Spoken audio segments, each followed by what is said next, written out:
নমস্কাৰ বন্ধু বান্ধৱীসকল, টেট পৰীক্ষাৰ চিলেবাছ অনুসৰি শংকৰদেৱৰ বিষয়ে দ্বিতীয়টো ভাগ আপোনালোকলৈ আগবঢ়াইছোঁ। কুৱেশ্যন নম্বৰ 1, শংকৰদেৱে প্ৰথম ক'ত সত্ৰ স্থাপন কৰিছিল? মাজুলীৰ ধুৱাহাট বা বেলগুৰিত। কুৱেশ্যন নম্বৰ 2, শংকৰদেৱে ৰচনা কৰা কাব্যগ্ৰন্থ কেইখন কি কি? হৰিশ্চন্দ্ৰ উপাখ্যান, ৰুক্মিণী হৰণ, বলি চলন, অমৃত মন্থন, কুৰুক্ষেত্ৰ, অজামিল উপাখ্যান, গজেন্দ্ৰ উপাখ্যান, কৃষ্ণপৰায়ণ, পাণ্ডৱ নিবাৰণ।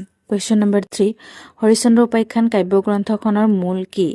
মাৰ্কণ্ডেয় পুৰাণৰ 7ম আৰু 8ম অধ্যায়। কুৱেশ্যন নম্বৰ 4, শংকৰদেৱে কোনখন কাব্যৰ যোগেদি ভকতিৰ 4 খুঁটি মাৰিছিল বুলি কোৱা হয়? হৰিশ্চন্দ্ৰ উপাখ্যান।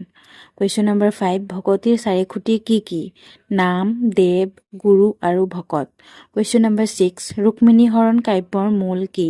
হৰিবংশ আৰু ভাগৱত পুৰাণ। উত্তৰাকাণ্ড ৰামায়ণ কোনে ৰচনা কৰিছিল? শংকৰদেৱে। উত্তৰাকাণ্ড ৰামায়ণ ৰচনা কৰিছিল শংকৰদেৱে।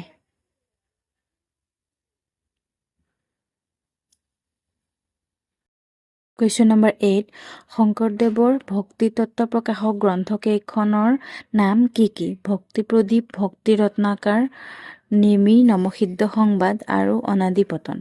কুৱেশ্যন নম্বৰ 9, শংকৰদেৱৰ সংস্কৃত গ্ৰন্থখনৰ নাম কি? শংকৰদেৱৰ সংস্কৃত গ্ৰন্থখনৰ নাম হৈছে ভক্তি ৰত্নাকাৰ। কুৱেশ্যন নম্বৰ 10, শংকৰদেৱৰ বৈষ্ণৱ সাহিত্যৰ কীৰ্তিস্তম্ভ কি? কীৰ্তন। কুৱেশ্যন নম্বৰ 11, শংকৰদেৱে মূল ভাগৱত 10ম স্কন্ধৰ কিমানটা অধ্যায় অনুবাদ কৰিছিল? 90টা অধ্যায় অনুবাদ কৰিছিল। কুৱেশ্যন নম্বৰ 12, শ্ৰীমন্ত শংকৰদেৱে বঁটা বিজয়ী প্ৰথমজন ব্যক্তি কোন আছিল? ডক্টৰ ভূপেন হাজৰিকা। শংকৰদেৱ বঁটা বিজয়ী আছিলে প্ৰথম ব্যক্তিজন doctor Bhupen Hazarika.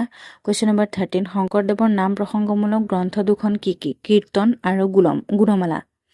Question number 14, শংকৰদেৱে ৰচনা কৰা কীৰ্তন কেইটা খণ্ডৰ সমষ্টি? 27টা খণ্ডৰ। কুৱেশ্যন নম্বৰ 15, শংকৰদেৱৰ নাম প্ৰসংগমূলক গ্ৰন্থ গুণমালা কি চন্দত ৰচিত? কুসুমমালা চন্দত ৰচিত।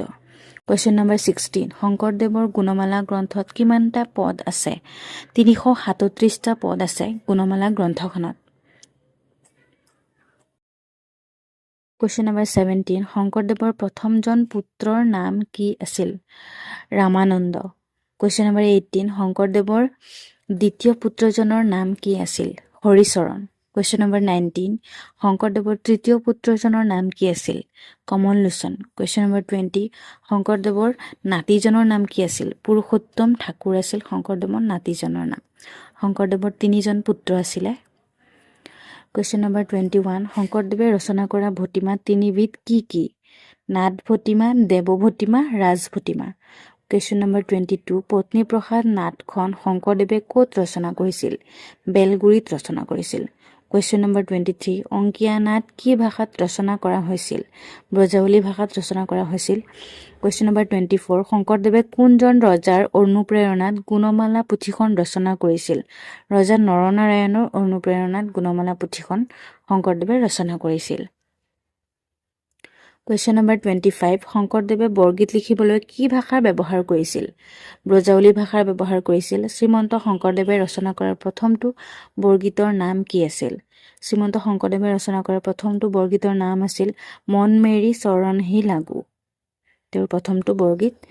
কুৱেশ্যন নম্বৰ 27, শংকৰদেৱে প্ৰথমটো বৰগীত কোন ঠাইত ৰচনা কৰিছিল? বদৰিকাশ্ৰম নামৰ ঠাইত প্ৰথমে বৰগীত ৰচনা কৰিছিলে শংকৰদেৱে, তেওঁৰ প্ৰথমটো বৰগীত মন মেৰি চৰণহি লাগু। Thank you. ভাল লাগিলে লাইক কৰিব, কমেণ্ট কৰিব আৰু চেনেলটো ছাবস্ক্ৰাইব কৰিব।